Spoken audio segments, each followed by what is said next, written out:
Oui, bien aimé dans les seigneurs, Baninga Mikati Nakolo, Balandi Nabiso ya ACEP TV officiel, Nzambalo la pambola bino, na pamboli Nzambe, pona bolingo na ye, lisusu likolo na biso, Nzambe oyo a permettre tozala ensemble na bino au travers émission na biso oyo tolobelaka, la Bible dit. La Bible dit ezali une émission oyo tolingaka ko prouver noir sur blanc oyo ezali ba verset biblique oyo ezali kolakisa maloba Nzambe aloba au travers Jésus, au travers ba prophète, au travers ba serviteur naye, tolingaka ko expliquer l'église corps du Christ par rapport à message nini oyo esengeli bango baeba na ko tenir to koyeba na ko simba enfin que bazala embralete devant ba vanyonso oyo ezali ko telema na sena moi oyo. Oui, bien aimé dans les seigneurs, les lots ko partager thème moko ezali très important oyo tozali kolobela l'église face au danger. Bien aimé, l'église face au danger.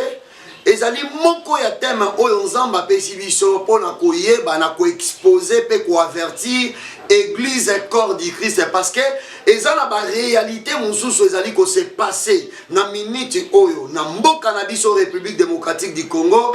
En dehors de ça, partout dans le monde tozali komona ba scandale ya ndenge na ndenge oyo wapi ezali ko senga ete église ezala ozage comme un sentinelle pour présenter message que ça est peuple de Dieu, basala toujours persévérant, basala toujours fort. C'est pour cela, bien aimé dans les seigneurs, et l'autre tozali kolobela, ezali l'église face au danger. Mon mot est très important, qui peut expliquer comme une expression française, tokolobela, le danger. Le danger c'est quoi? Le danger, c'est quelque chose qui amène la perte dans la vie d'une personne. C'est-à-dire, tant que voilà le danger, c'est-à-dire une chose ou un événement qui peut apporter la perte dans la vie d'une personne. So, tant que l'église face au danger, Tolingito avertir au peuple de Dieu les dangers que Christ a présentés. Nos contemporains, c'est-à-dire baebanso bazali ko vivre na ngonga oyo bayeba na kozala prêt devant le combat ou le vent qui peut se soulever dans la vie chrétienne. Bien aimé, yo kana ebisa yo vie chrétienne ezali oyo tozali ko benga une vie précieuse oyo biso ba Kristo esengeli toyeba yango pe tozala toujours na esengo ya ko benga ma ba Kristo. Yo kana ebisa yo. Pour le moment, netina mboka na biso. Pourquoi na sepeli ko pesa message oyo?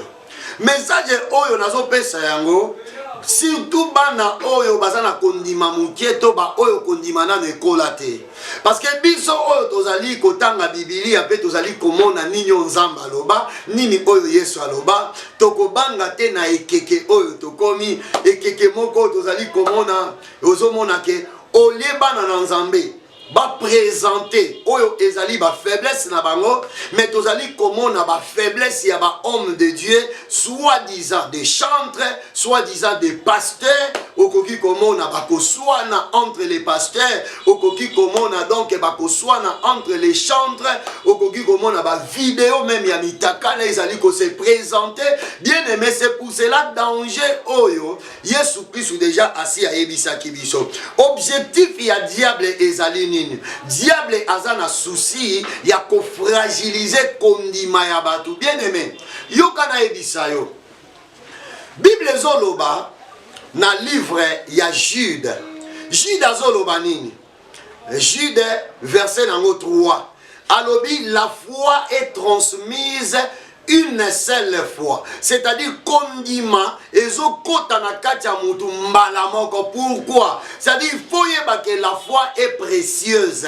Kondimeza ya motu ya bien aimé, kondimeleki mbongo, kondimeleki ba immeuble, kondima eleki mituka, kondima eleki ba concession ya ba concession nyonso ba koki ko pesa na kati ya mokili parce que au travers la foi que nous retrouvons les salis, au travers la foi que nous parlons avec Dieu, au travers la foi que nous réussissons ce que nous voulons réussir, au travers la foi que nous acceptons que le monde ou la terre a été créé par la parole de Dieu. Donc, bien aimé dans le Seigneur, qu'on perdre condimana parce que mutumoko a kwei, parce que mutumoko a présenté nidité naie, to faiblesse naie, bien aimé. Il faut condimana yo et vendre dans le Seigneur Jésus-Christ ou sur la parole de Dieu. Mouto kondime vandi sur la parole de Dieu, mutuana ta mi pépeye, ataba déception ye, ataba ignominie, ataba problème to ba événement de la honte.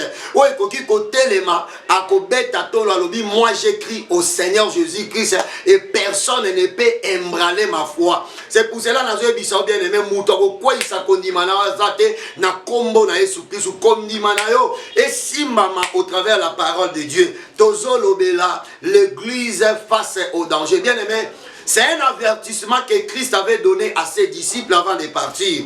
Tokotanga nous Matthieu chapitre 24. Comment Christ est en train de fortifier et d'avertir ses serviteurs. Matthieu chapitre 24, versets 4 à 5, tu sauté 11 à 13. Je lis la parole de Dieu. Matthieu chapitre 24, verset 4. Verset 4. Je lis la parole de Dieu. Jésus leur répondit, prenez garde que personne ne vous séduise. Bokeba mutu mokote amemabino to mutu mokote abungisabino. 5. Car plusieurs viendront sous mon nom en disant c'est moi qui suis le Christ. Soulignez le mot, c'est moi qui suis le Christ. Et ils séduiront beaucoup de gens. Tokei na 11, c'est-à-dire Matthieu chapitre 24, tu sauter verset 11 jusqu'à 13. La Bible dit, plusieurs faux prophètes s'élèveront et séduiront beaucoup de gens. Et en raison des progrès de l'iniquité, l'amour des plus grand nombre refroidira. Souligné, en raison des progrès de l'iniquité, l'amour du plus grand nombre se refroidira. 13. Mais celui qui persévérera jusqu'à la fin sera sauvé. Bien-aimé dans le Seigneur, l'andanga malam.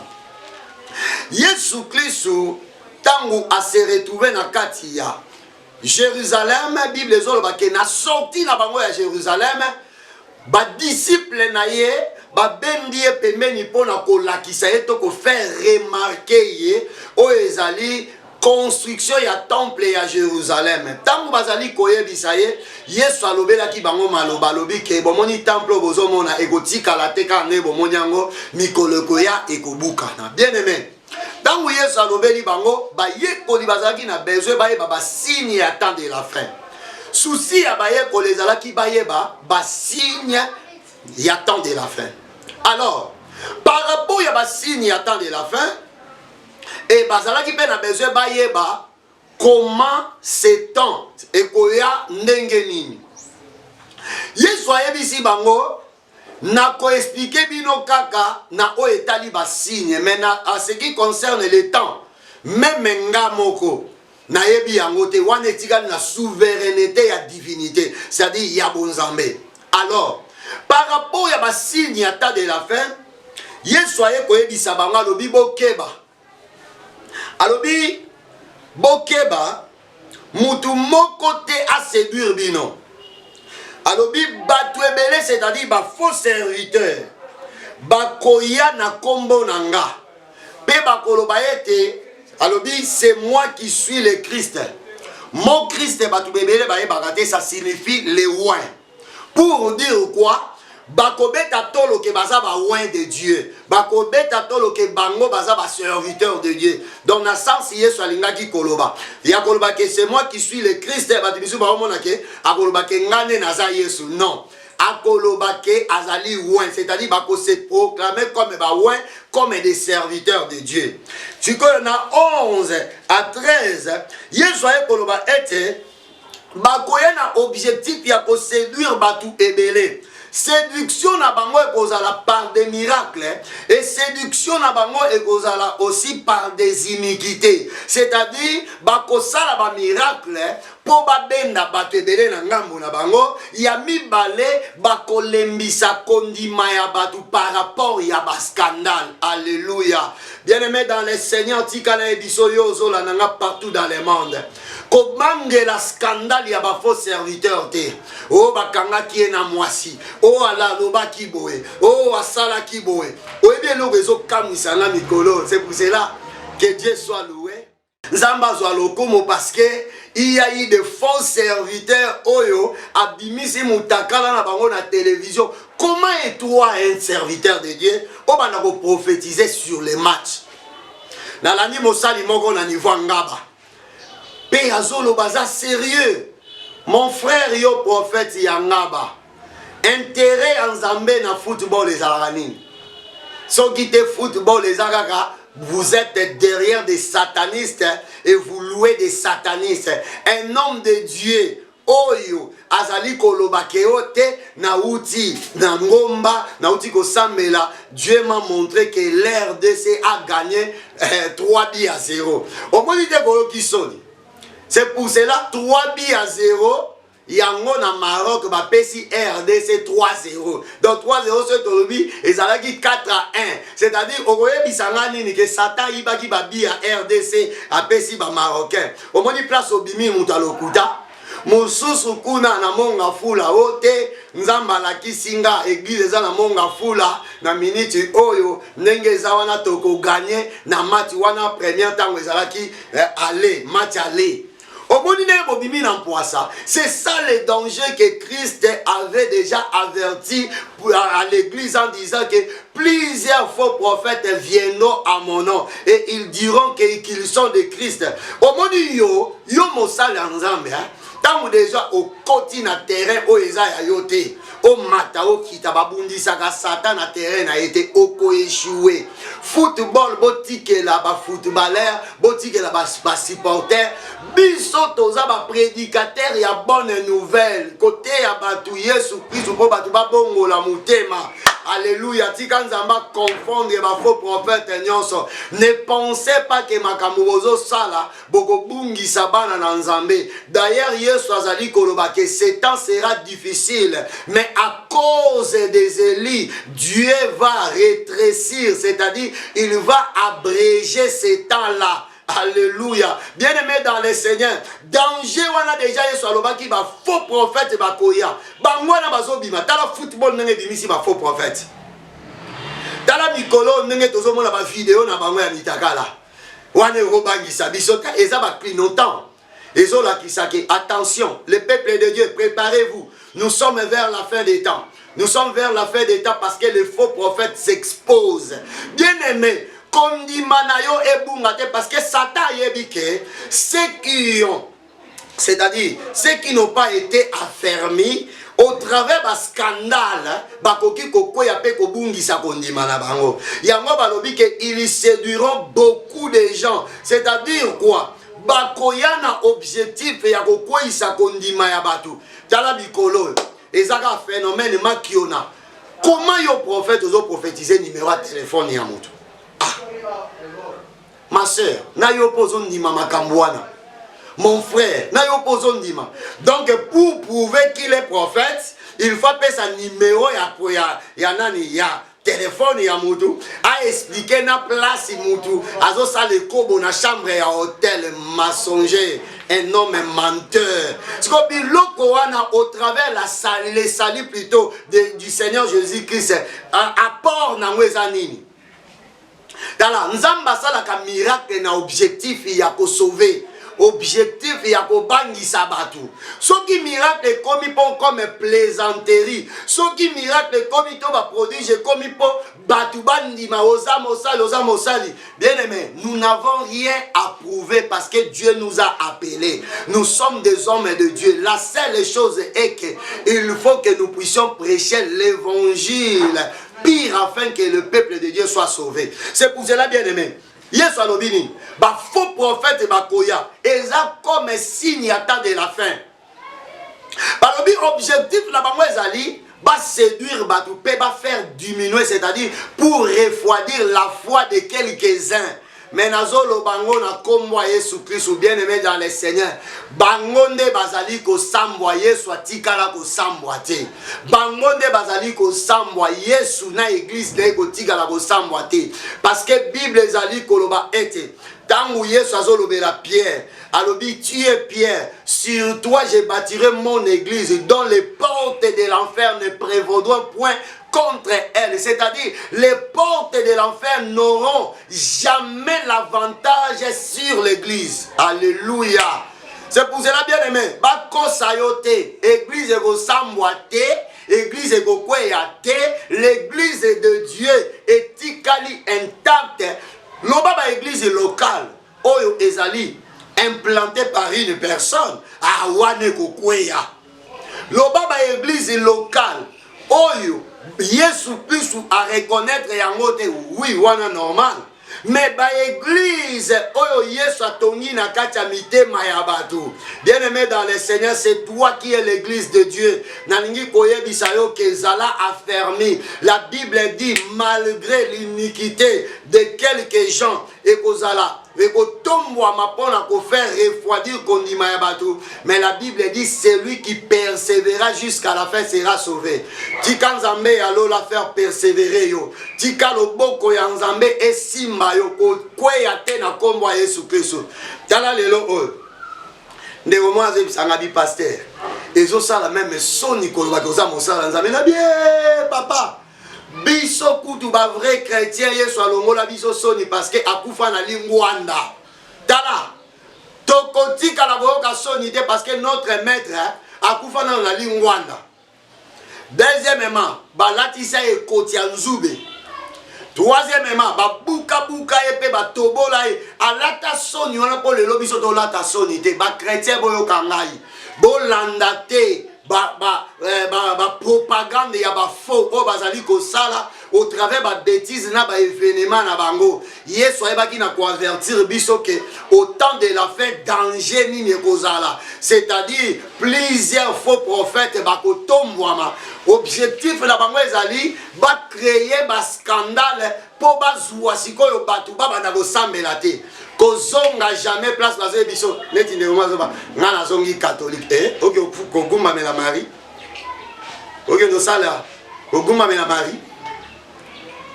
Marie on est à idolâtrie kutu na basango pe ba scandale ngana tangi na école basango na mwana basango na ba maser baza ba lesbienne bazali na lobinyo sauté baza ba PD bazali ndenge bomona ka bango wana misusu ba boti naza na mondimi moko aza mwana ya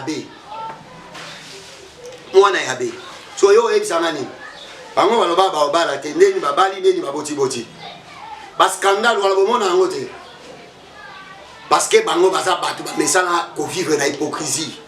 Mais la seule chose ezali ke na bango na ba pasteur bazo sala biloko wana na côté li mudute elo na yebo ebisa bino ke Christ avait dit que plusieurs faux prophètes viendront sous mon nom.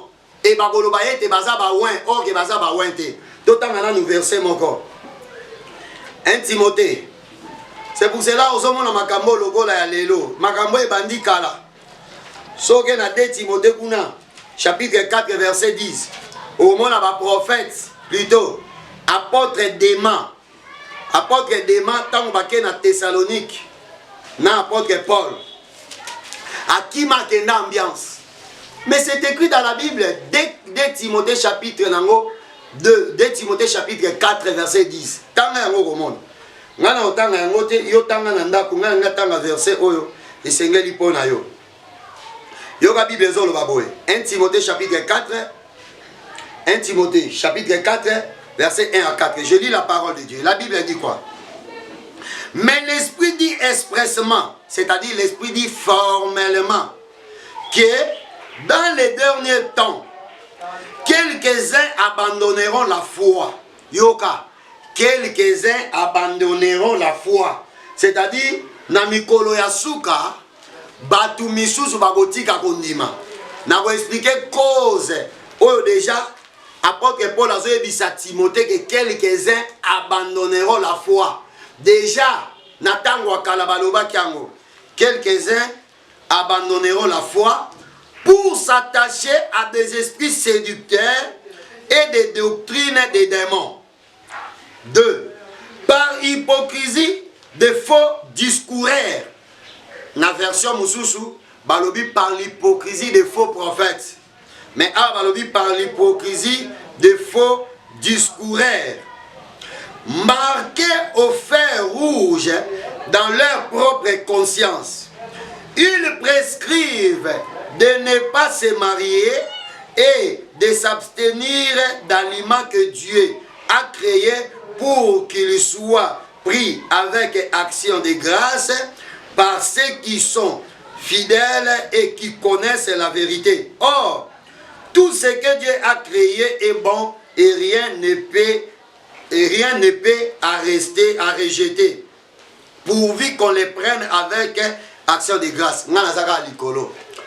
Nazaka na 1 Timothée chapitre 4 verset 1 à 2 na suka place wana. Makamba biloko kolia bon ezape na ba doctrine mususu ya lokuta, okomona bango baliaka misunité, ba escroc, baliaka misunité, bazana kati ya nani, ya Rose Croix na dimension ya kolinga kolia misunité po spiritualité na bango ekola na négativité. Alors bazoko sa batu ketolia ka misunité, kolia misuneza mabe. Sans oublier que so tangi na Genèse chapitre 9 verset 1 jusqu'à 6, Dieu a donné la viande à Adam, plutôt à Noé et à ses fils. Donc tant déjà aux olobake misunibalia kate mais nzambe na Bible appelle ça que Noé misunibalia. Donc déjà batubaza en dehors, ce sont des sectes pernicieuses où Satan tient en place pour bungisa batu.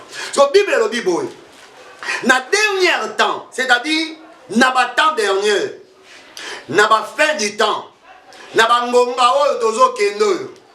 Bible ezali koloba que l'esprit avait déjà averti l'église. Ya koloba ete na mikolo ya suka quelques-uns abandonneront la foi. Pourquoi ils abandonneront la foi? C'est à cause des esprits séducteurs. Esprits séducteurs, bakoya nini. Objectif, il y a diable, na kati ya ba faux serviteur, na kati ya ba faux chanteur, neti ba chanteur bazozala, ba PD, na ba pasteur, il y a ba PD. D'ailleurs, bazalaka ba pasteur te, ce sont des serviteurs du diable, baza ba PD, oh ba audio ezo tambola. Ma sœur, elle mbisa kondima na yo te, parce que objectif, il y a diable ezali que les gens abandonnent la foi. Bien-aimé dans le Seigneur, Judas Zoloba, dans verset 3, que la foi est transmise une seule fois. C'est-à-dire la foi est précieuse. Ma soeur, mon frère, n'abandonne jamais la foi. Kotika kondimate, au travers la foi que nous réussissons, au travers la foi que nous détenons la victoire, au travers la foi que nous recevons les salis. C'est-à-dire, salis et Satan a mis la force de la foi. C'est pour cela, azo bimisa ba faux serviteur, azo bimisa ba faux ouin, azo tombo la ba faux prophète. Prophète azo yana pronostic ya bale, azo lo ba kenzamba lobi. Mensonge wana déjà, et ça pour fragiliser la foi de quelques-uns. Bien aimé, ce qu'Église est avertissant qui t'est. La Bible dit plutôt, ce qui Bible est avertissant qui bisoté. Au dernier jour, quelques-uns abandonneront la foi. Pourquoi? Il y aura de faux prophètes. Oyo baza ba hypocrite, bazoya ba bien que nengeza makambo eza lokuta, makambo eza mabe, mais bazali kondima kosala yango pona nini pona kolembisa kondima ya batu bien aimé dans le Seigneur tika kondima na evanda likolo ya libanga libango ezali Yesu Kristo nazo déclarer oyo nyonso ba faux serviteur bazo libérer comme mipepe et ko atteindre yo te na kombo ya Yesu Kristo et ko atteindre bana na yo te na kombo ya Yesu Kristo et ko longola na kondima te na kombo na Yesu Kristo kangama na kondima église etikali koyoka soni te parce que église eza intacte l'église evandi likolo ya ye moko Yesu Kristo ba okwisa yango te bien aimé dans le Seigneur par exemple nazoka mosali moko azoloba pona œuvre ya fellation ezali kosise sexe ya partenaire